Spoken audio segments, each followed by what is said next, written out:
Hi there, and welcome to Let's Slow Down, a podcast for all of you who feel tired and stressed from this overwhelming world. Here we'll have fun, inspiring conversations about living life on our own terms and explore ways to ease the pace of our modern world, because life really is good when you're relaxed enough to be present for it. I'm your host, Anne-Marie Stolting, and I welcome you to this space where I hope to inspire you to slow down, because life is too short to let it go by in a blur. So take a deep breath, relax, and enjoy the show. Hi, everyone, and welcome back to another episode of the Let's Slow Down podcast. Today, we have money coach and personal finance educator, Shay Richter of Front Porch Finances. She's also author of the book, Budget Burnout, 12 Weeks to Get Out of Your Budget Slump and Accelerate Your Goals. I was lucky enough to have Shay on the podcast back in June of 2023, which feels like a really long time ago now. That was episode 26, which I will link so you can go back and check that out again. We had a really insightful conversation about incorporating financial goals with a slower mindset and how living slower can go hand in hand with simplifying your expenses, simplifying everything, really. Since then, Shay has moved her young family of 4 overseas to Portugal. They had been living in Washington State. So they moved overseas, and her and her husband have retired early. So today we're going to discover how on earth they did that and how it's going for them. So welcome back to the podcast, Shay. Hi, how are you? Good. So excited to hear your story today and learn from you and hear how it's going. So if you wouldn't mind, let's start with just a little background information of how this all came to be, the early retirement and then this move. It's a lot. It's not just you and your husband. You have 2 young girls. So you have a lot of balls in the air and a lot of things to consider in your life. And so curious to see what inspired you to make these changes and how it's all going.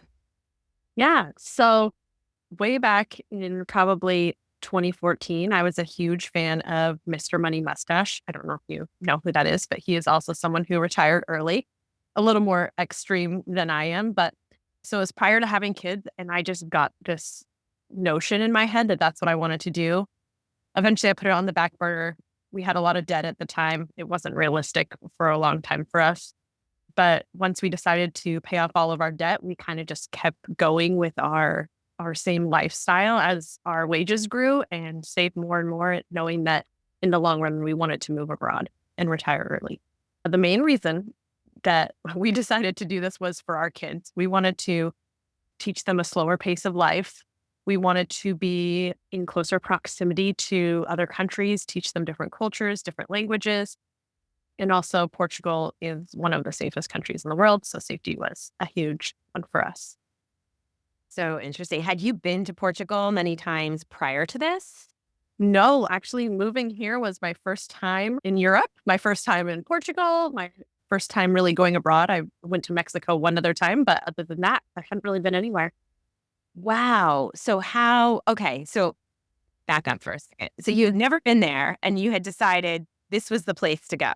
This was the place that relocate and live. I feel like some people, they do an insane amount of research just to take a vacation, but you are literally moving there. So how? Like you said, Portugal has been ranked really safe. Where did you get the idea of Portugal?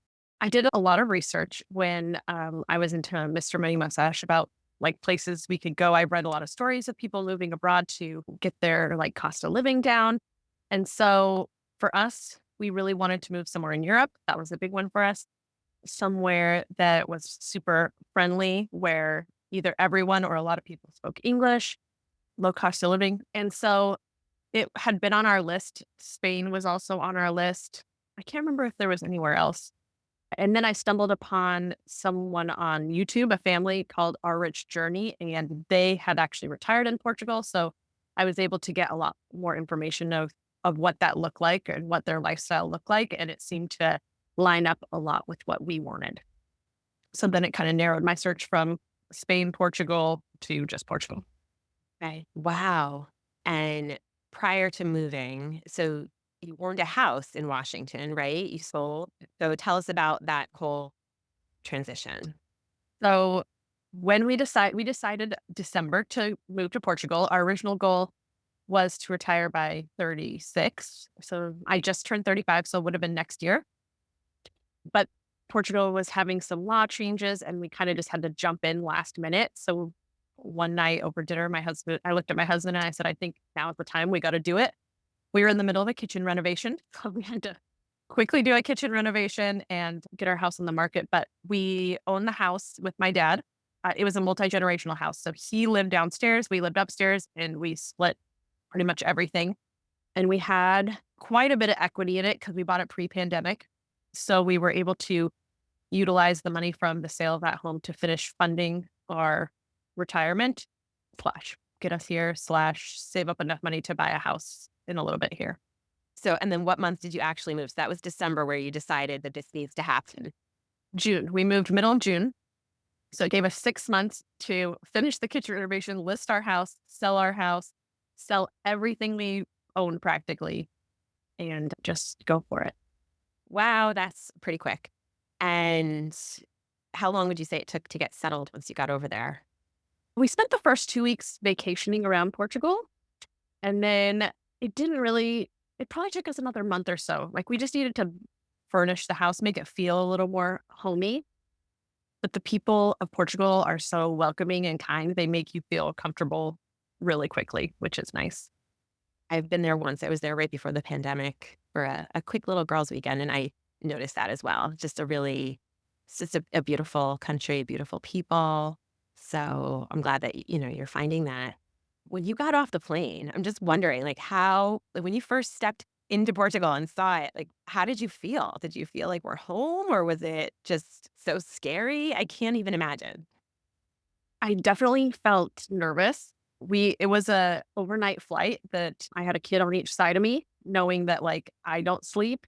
I was like, I might as well stay with the kids and let my husband sleep since he was going to have to drive us to our new house in a new country. So I didn't sleep at all. So I was already just like so tired, so nervous. And you were just hit with the humidity where I'm from in Washington. It's desert. So that was already like a huge change. And it just was so green and beautiful. And I remember being in awe a lot, like driving. Our house is about an hour from the airport. So driving, and I also got really car sick because I was like, oh, look at that old building. Oh, look at, I remember just thinking it's beautiful. And I didn't necessarily feel like home yet. It still felt like a dream, kind of. It's real. Yeah. Yeah. So you had lined up a house to rent prior to moving there? Yes. As part of the visa that we got a retirement visa. And you have to have like a year lease set in place. And it's not easy to find somewhere to rent halfway across the world. But I lucked out and found out someone else from the US who had moved to Portugal and she was moving somewhere else and was like, hey, my landlord speaks English if anyone is needing an apartment for their visa. And it's kind of just how we ended up in this apartment in this town. It wasn't planned, just fell into our lap. Sometimes that's the best way. It just falls into place if it's meant to be. Yes. That's amazing. And then the kids. So how old are your girls? 7 and 5. And so far, they are loving a lot of Portugal. My oldest one is having a smidgen of a hard time in school, but she's still doing really well. And my youngest just loves it. She has friends everywhere. It's so fun to watch kids play. Like they don't speak the same language, but they just love to play. And all the kids are so sweet. Are so nice. Isn't that amazing? Play is the universal language for them. So it doesn't really matter, right? Mm-hmm. Do their teachers speak English? Like, how did they do this? How did they switch to a new school in a new country? Well, my oldest goes to a very small school and her teacher does speak English. She actually was born in the US and moved here when she was a kid. So she has a similar experience to my daughter, which I think was kind of helpful and also made my daughter feel more relaxed knowing that, she had someone to talk to. My youngest, her teacher speaks very, very, very minimal English, but there are parents who speak English and help us communicate when necessary. But the teachers here are very loving and they're very like huggy, kissy. Like you feel the love when you walk into the school with the teachers and the staff and everything, which is really nice. So even though, we don't communicate or they couldn't communicate right away with my youngest, she still felt like a lot of love. And her teacher told me last week that she's pretty much understands everything that the teacher says. So that's good. That's amazing. Well, they say they pick it up so fast when they're young, so she'll become bilingual in no time, I would imagine. I cannot wait because I need help. Exactly. She'll be your translator. It's really fascinating to me. I mean, I've heard of, and I'm not sure if it's that same family that you found on YouTube, but I remember when I went over to Lisbon with a good friend of mine, she had been telling me like how safe it's supposed to be, and this family that she had followed that had moved over there, and kind of how she stumbled on, us traveling there just for a long weekend. It's just really interesting to me to have this idea of making this type of life change at this age. You guys are so young and your kids are so young. And this is a very outside of the box concept, probably for most people listening, but for me as well. But I have to say, like, it's definitely something like I feel like I could dream about doing this because it just sounds really nice. And it sounds like it's really aligned with living a slower pace and simplifying things and really focusing on what matters, which is my whole inspiration for having this podcast and having these conversations. You really have embodied all of this to the fullest in your life. When I was listening to our last podcast, the goal is to retire around 40. And now here you are, you said you're 35. So you bumped that way up. And I feel like most of the time people are like, oh, this is my goal. And then it gets pushed back, 5, 10 years. Mhm. All of a sudden you're 50, 55. Like, okay, thought I was retiring 10 years ago. But you bumped it up. You accelerated everything. So tell us a little bit about that. How did you and your husband do it? And how have you planned I mean, you have a lot of life, God willing, a lot of living ahead of you. How do you plan for that? I think I kind of mentioned before, once we paid off debt, it's like our income just kept increasing, but we just kept our lifestyle the same. And that was really helpful. My husband and I are also very much on the same page. He also wanted to retire. He also wanted to move abroad. So I think that helped us immensely. The biggest one towards the end was just that our income grew substantially. His income grew substantially. And our house appreciated a lot. Like if it wouldn't have appreciated like it did, this probably wouldn't have been possible for another few years. So I think we were very lucky with that Sure. aspect. Sure. And you said his income, he was just really getting going with his career. And what was his career in, by the way? He was an electrical engineer in the nuclear industry.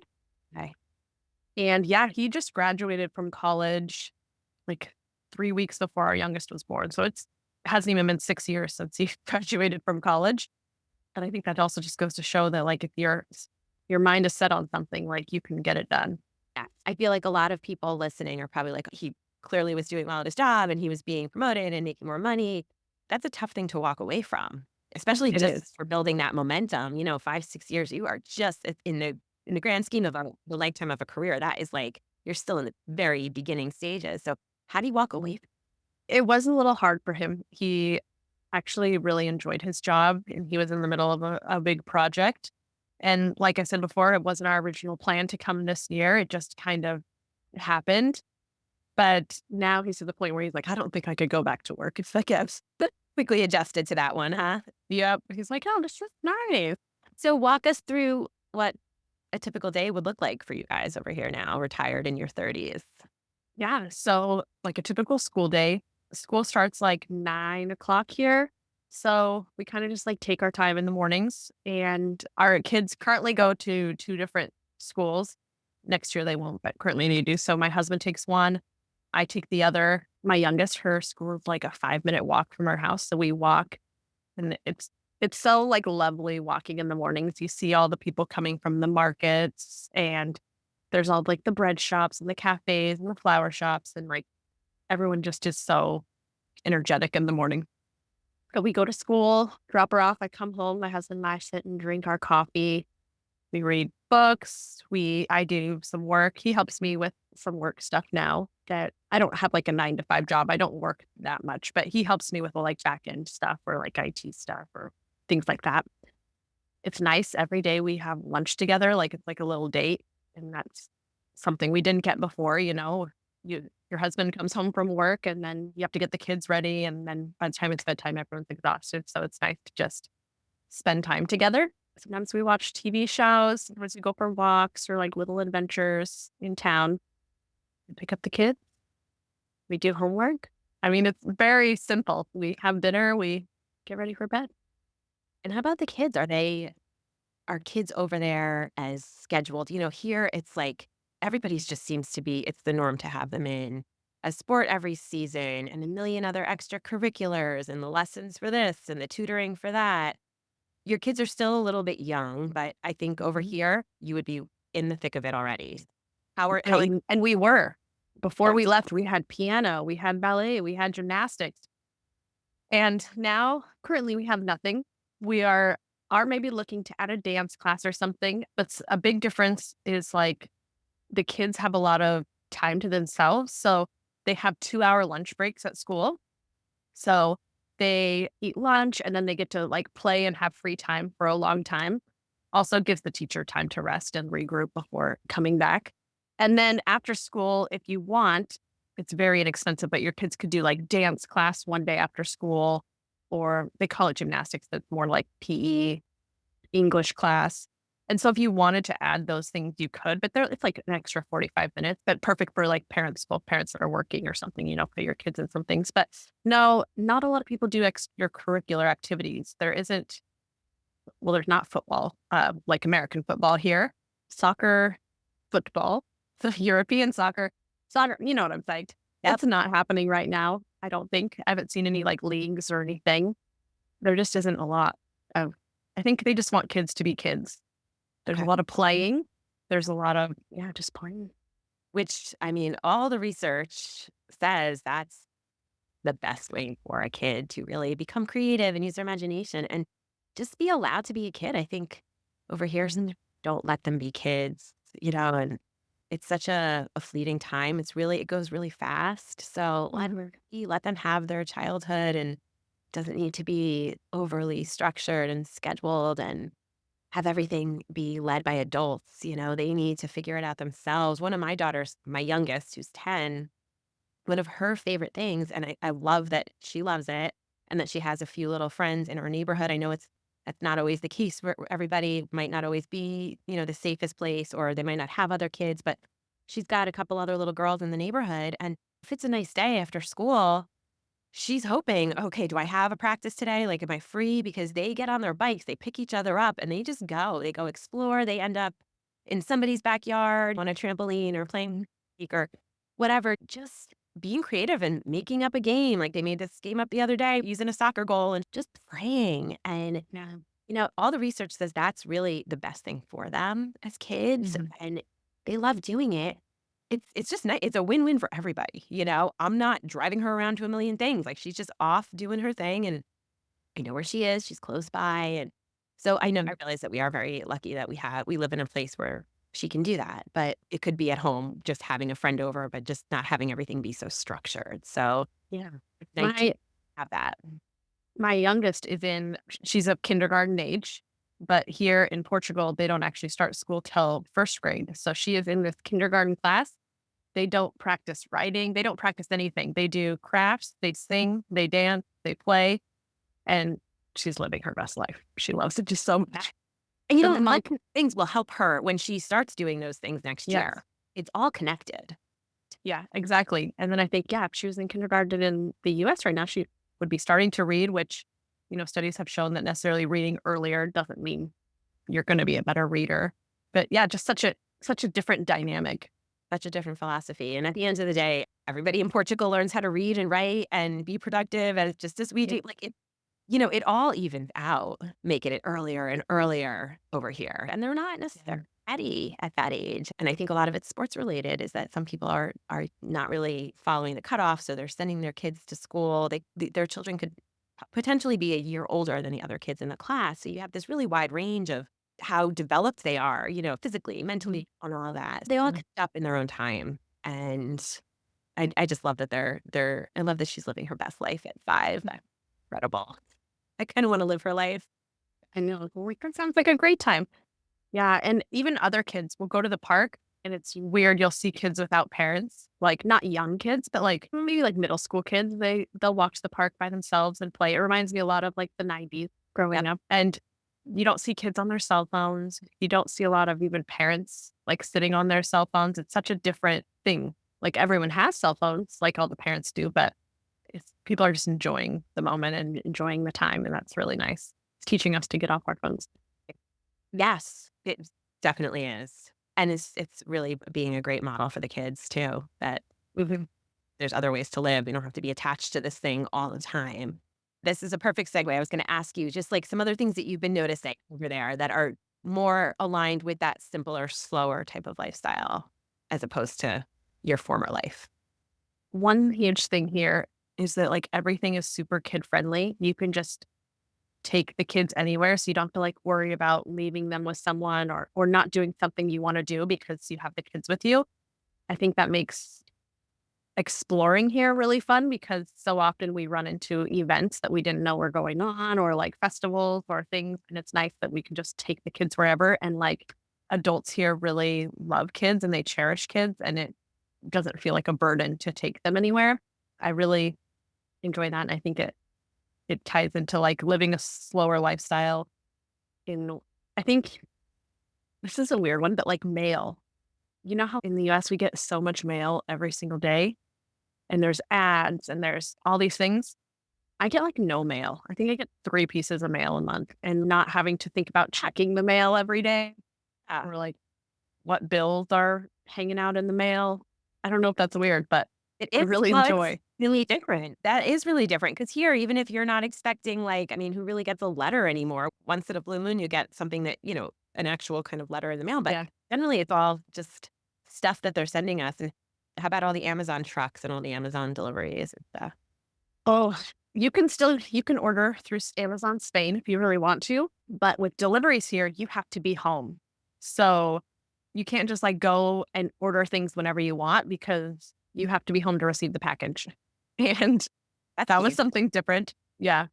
Have like a post office box kind of thing that gets packages, or no? That's not really. No, mm-mm. You can send them to little stores around town will accept packages for you, and then you can go pick them up from there. So sometimes I do that if I don't know if I'm going to be home when the package arrives. But yeah, it's so wild to me. So you don't order as much because, or else you'd have to be home all the time to receive your packages. So you're really not living in the Amazon Prime world that we are over here. Because then No. it's like a constant. I mean, I live in the country to, suburbia, but it's just constant. I know what times of day they're just constant Amazon trucks and UPS. Yes.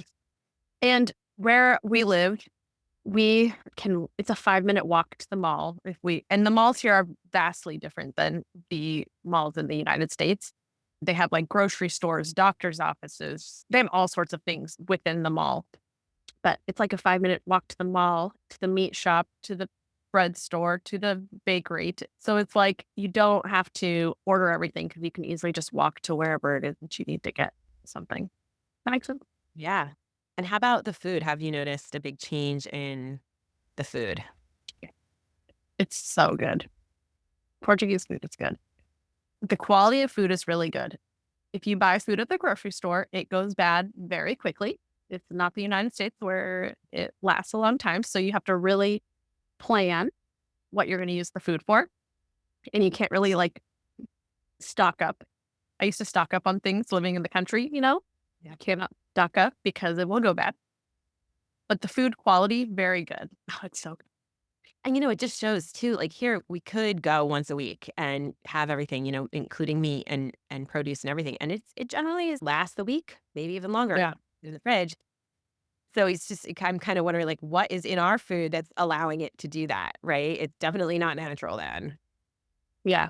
It's crazy. And then you just can go on our way to school. We pass like 3 or 4 fruit shops and they just have the local seasonal produce sitting out and it's really inexpensive and it's really good. And you just spend like €2 and buy a bunch of snacks for the kids. And then you can just do that every couple days so it doesn't go bad. Yeah, well, it's not accessible too. It's not really inconveniencing you to do it multiple times a week. Yes. Yeah, it's nice. Last week, the kids roasted chestnut. It's like was a specific day, one of the saints' days, and all the schools roast chestnuts, and they build inside the school wall. Schools are like gated, inside the gate, they would build like a bonfire with the kids just hanging around, and they roast the chestnuts. And at the end, the kids can jump over the fires.